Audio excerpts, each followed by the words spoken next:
I never thought I'd write something like this, but I also never thought my own mother would become the villain in my life.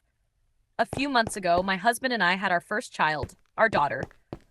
She's perfect. The kind of baby that makes all the sleepless nights feel like background noise. My mom was ecstatic at first. She cried when she held the baby in the hospital and promised she would always protect her. I believed her. I had no reason not to. Fast forward to when the baby was about 6 weeks old. I was exhausted. My husband was back at work, and my mom offered to stay a few nights to help. I thought it would be a blessing. Instead, it shattered everything I thought I knew about her. The first sign that something was wrong happened late one night. I heard the baby fussing and assumed my mom would get her because she insisted I sleep. But the cries didn't sound right. They were strained, almost muffled. Instinct made me get up. When I walked into the nursery, my mom was leaning over the crib with a blanket pressed lightly over my daughter's face. I froze. It took me a second for my brain to make sense of what I was seeing. Then I lunged.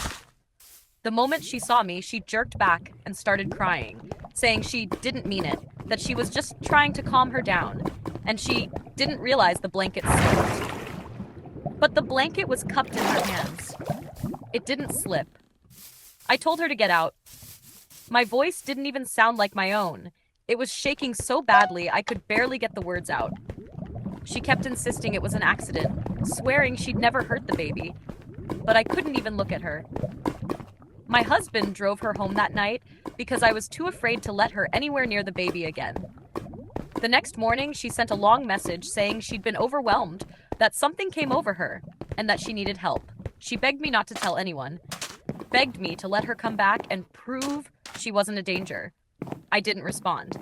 I did, however, install cameras in the nursery and living room. I also told my pediatrician and my therapist. And after talking with them, I filed a no-contact order. My husband supported it completely. My mother has since turned several family members against me. She told them I overreacted, that I imagined what happened because of sleep deprivation. But the thing is, I will never forget the look on her face when she realized I saw her. It wasn't confusion. It wasn't surprise. It was fear. Not fear for the baby. Fear of being caught. And now I'm sitting here, months later, that my own mother, someone who raised me, someone I trusted, tried to smother my child.